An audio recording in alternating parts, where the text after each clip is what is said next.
Ingoduso kabhuti wami isembhedeni nobaba embhedeni kama wami.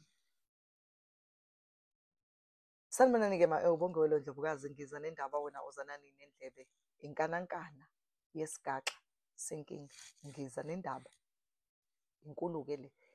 Idinga thina-ke siwumphakathi ukuthi sizame ukuthi simsize umngani wethu. Ngiyacela-ke ukuthi nawe ubhale i-comment yakho la ngezansi usho ukuthi sizomsiza kanjani. Sihamba kanjena-ke isitori. Uthi uyangena kumntwana, umntwana ufunda u-grade 12 futhi Sibongiwe ngicela usizo, kunenkinga ezophula umndeni kodwa angazi ukuthi ngizoyixoxa kanjani. Kufuneka ngabe ngitshela uma but angazi ukuthi ngizoqalaphi ngoba meke ngamtshela uma izobreaka umndeni wethu completely. Uthi ngikhwelile ekhaya elinabazali ababili, ikhaya elifudumele kuyimina nobhuti wami. Ubhuti wami manje usebenza Telkom, uqedile esikoleni, mina ngifunda u-grade 12. Uthi so ubhuti wami unentombi, intombi yakhe isilotsholiwe, yuma wengane actually uselotsholiwe but abakashadi. Umuntu nje ofikayo ekhaya ahlale sometimes inyanga yonke, sometimes ahambe, but usisi akasebenzi. Ubhuti uyondla and nje uyabasupporta nje, uyabathanda nasekhaya. Usisi uyathanda, uthandwa uma nobaba, bayamthanda nje because intombi kabhuti wami yokuqala and le ntombazane le iyona esiyaziyo ekhaya yikhenye and nje besinengane kabhuti nje siyayithanda, nami kwayimina uqobo lami ngiyithanda kakhulu. Uthi-ke la kushuba khona-ke Sisibongiwe, kushuba la ngesikhathi mina ey'nsukwini ey'dlulile bekufuneka siyobhala i-exam.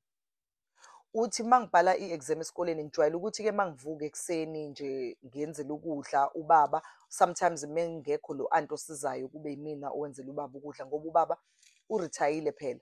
Ubaba bekawuthisha, so benoma but they own businesses, that's why ekhaya si-right financially. So ba-own amabhizinisi, so ubaba nje berithayile-ke yena akasayi emsebenzini as a teacher, usehleli ekhaya.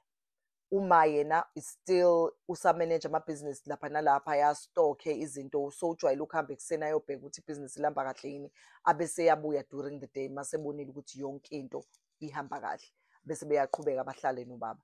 Kunabantu vele abasebenzayo emabhizinisini asekhaya. Okay.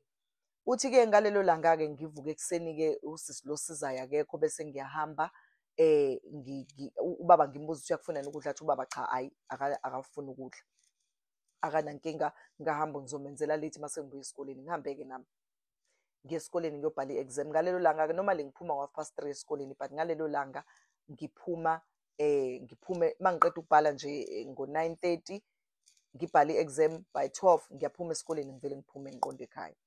Before ngifike ekhaya-ke kukhona ngalelo sikhathi-ke kulezo nsuku lezo intombi kabhuti wami, which is sewunkosikazi phela ngoba walotsholwa, ekhona naye, but ubhuti wami uhlala endlini engaphandle, kune-outside building nje ekhaya enkulu nje nekhishi, shuthi nje nekamero ne-dining room la kuhlala khona ubhuti wami because of he's older, he just wanted his privacy and kwakhiwa-ke leyo ndlu leyo enkulu ekhaya.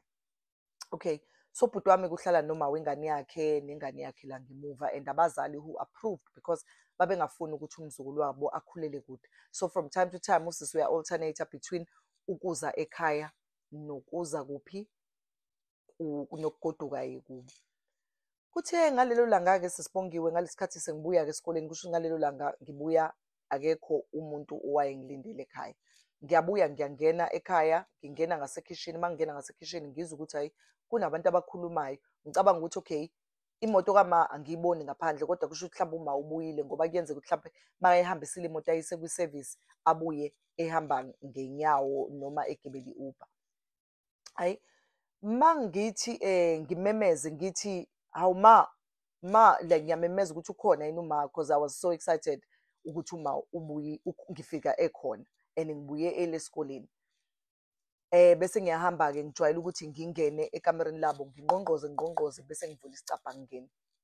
Mangivula isicabha ngiyafica ingoduso kabhuti wami isembhedeni nobaba embhedeni kama wami.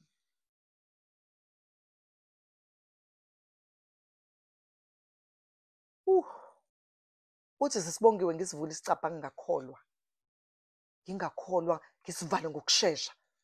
uthi ngithuke ngiyasaba manje ukuthi yini le ngiyibonile. Uthi ubaba angimemeze ngingabe ngisaphindela ngaphakathi. Usisi usembhedeni akagqokile. Uthi abenzi lutho kodwa akagqokanga ngenhle. Into engayibona nje ngoba ngasheshe ngaphuma ngase ngibaleka. Akagqokanga usisi ngenhle. Okay. Ngithule, ngibuye, ngihlale endlini, ngingasho lutho. Ngicabanga ukuthi ngenze njani. Cabanga ukuthi kodwa angifuni ukuthi iy'nkinga zasekhaya zaziwe. Ubaba agqoke nosisi bagqoke, aphume usisi aphindele erumini lakhe. Ingane kusho ukuthi yayilele. Aphindele erumini lakhe, sale mina nobaba la. Ubaba uyazama ukungikhulumisa, akuvumi ukuthi ngikhulume nobaba.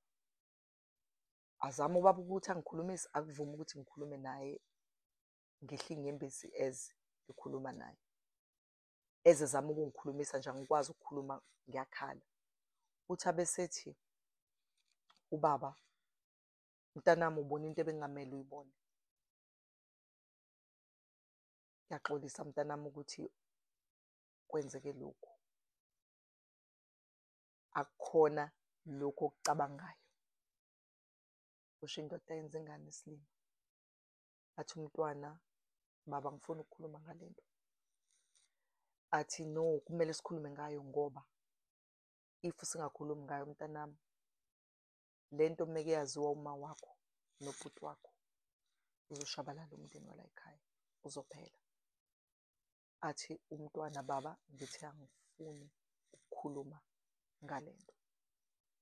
Aqale manje umntwana ekhaya akakhulumi. Abuye uma emsebenzini ambuze ukuthi awusibambani right, uthi ngumuntu obhabli ekhaya but angisakwazi ukuba public because every time angibona ubaba ngibona uJudas Iscariot. And mind you ekhaya umuzi othenjiwe, nabantu basithembile ekhaya, and sabantu abayayo esontweni but asiparticipate kakhulu, abantu abahlonishwayo nje endaweni. Kodwa ubaba ulala nomakoti wakwakhe.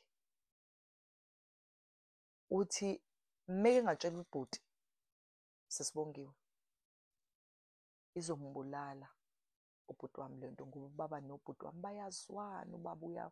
Ubhuti wami uyamthanda ubaba. Uthi mmeke ngatshela uma uzomshiya ubaba, ngoba uma ngisho exoxa engitshela